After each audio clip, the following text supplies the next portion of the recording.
Long time ago, a river named Kingni meandered gracefully. Its beauty was truly enchanting. The river was lined with countless trees and lush bushes. Among these, a fig tree stood out, which was remarkably beautiful. Its branches were heavy with numerous ripe figs. Two companions had made this tree their home. They were known as Valan Monkey and Squirrel. This perfectly ripe fig is mine. Sure, if you insist, have it. Wow, this fig tastes incredibly sweet. This fig is indeed very sweet. I managed to grab one too. Oh, I loved it. Frankly, I ate so many of them because their flavor was irresistible.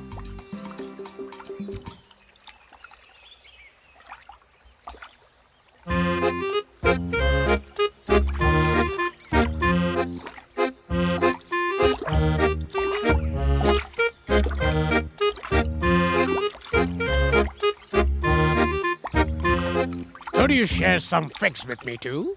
I'm quite famished. Huh? Do crocodiles even eat fruit? Why doesn't crocodile eat food?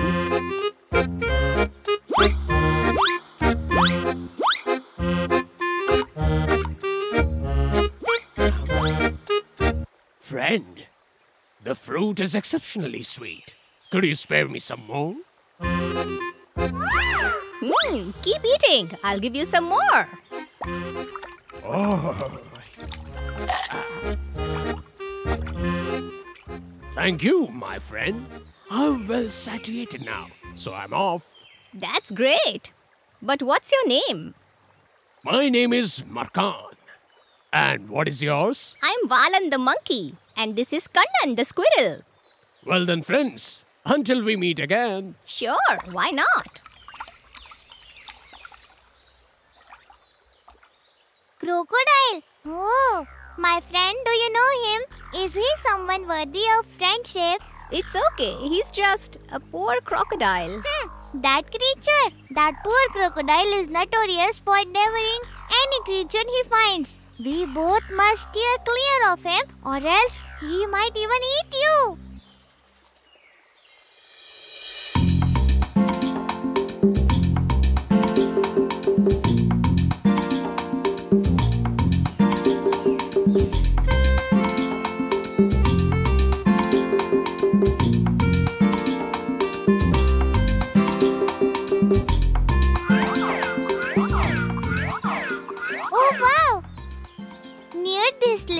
Ripe bananas grow on the mountain slope. Have you seen them? But where? On the slope of that mountain. Let's go. We shall go there. Oh no, I can't come with you. You go ahead and enjoy. I came here to fetch you, yet you are not coming. No, you go on. I need to wait here for a friend. Oh, perhaps it's that crocodile. Yes. So what?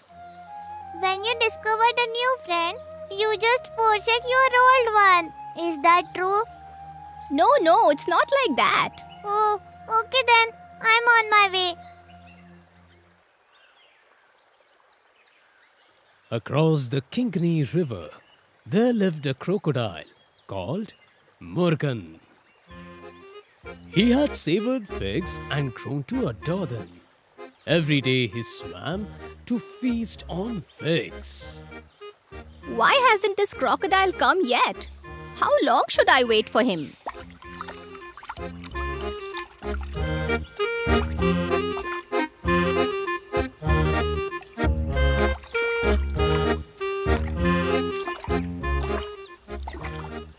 Are you growing weary of waiting? Of course. I gathered all these figs for you and I've been waiting here for you. My apologies, my friend. I got lost on the way.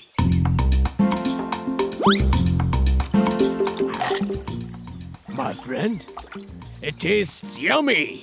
Keep eating. I'll give you more. Enjoy.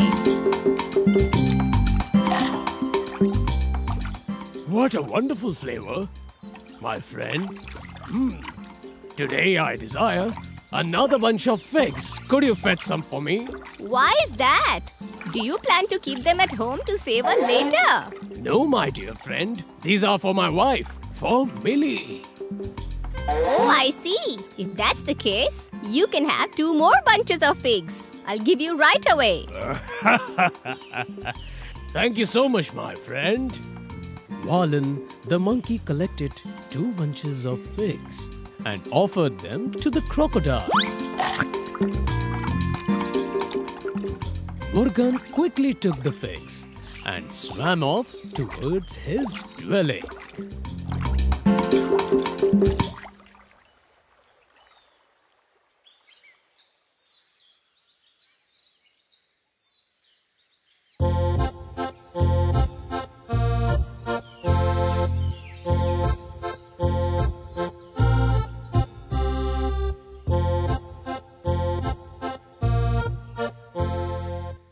Millie, look.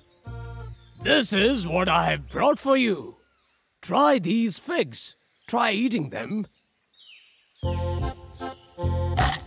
These fruits are remarkably tasty. Delicious.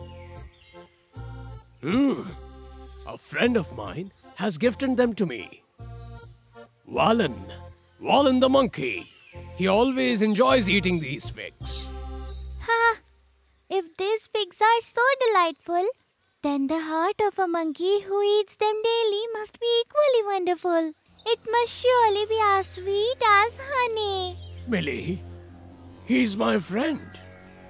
And that's why I was given figs to savor.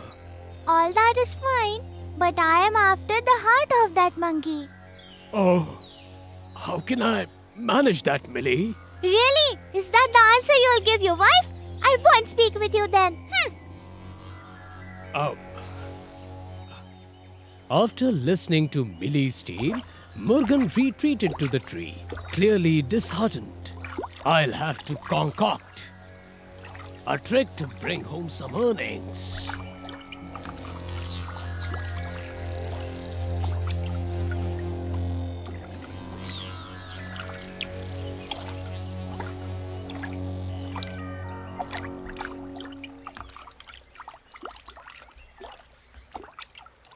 Hey, my friend, Wallen. Hey, Murugan, it's you. What happened? Do you need some more figs? That's not it. Come down. Let's go. Go with you? But where? To my home. I see. To your house? Yes, of course. To my house. It's for my wife, Millie. She won't let me live happily. She insists to bring the friend who gave you these delicious figs to you. That's what she wants. Well then, I've prepared a delightful meal for you. is there any dessert too? You'll be treated to everything once you are ready to come to my house. Wow! Okay, but how do we get there? And how will I come with you? I don't even know how to swim. Don't worry. You can ride on my back and I'll carry you home comfortably. Oh wow, that is splendid. A nice water ride, dessert and a hearty meal all in one. Come on, come along.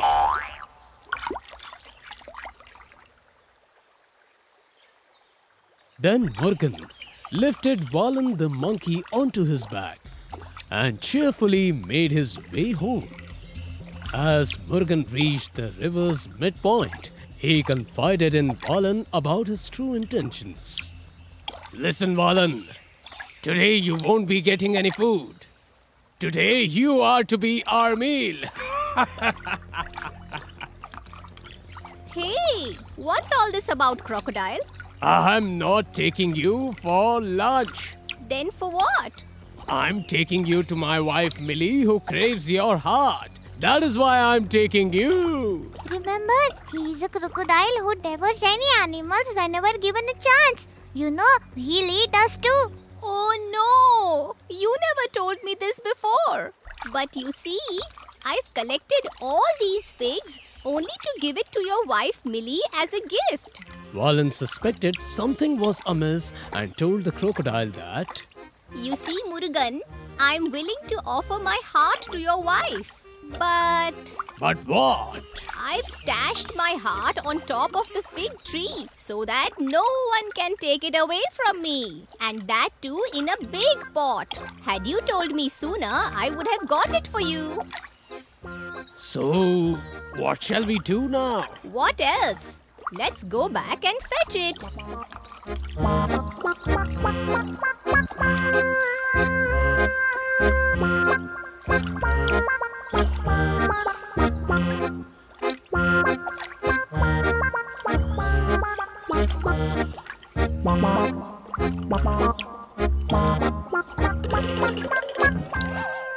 Listen, you crocodile. You are no friend of mine. You are my enemy. Do you understand? Hey, monkey! Hurry up and bring your heart! You are so foolish. How can anyone live without a heart? Can anyone simply remove their heart and keep it in a pot? Silly crocodile. Oh, my friend, you are not trying to understand. There's no need to say anything more. Do not come back here ever again. Henceforth, I won't give you a single fig again. You are a fraud. Go away. So that deceitful crocodile swam back across the Kingni River and was never seen again, while Valan and Squirrel went on to live happily ever after in the fig tree.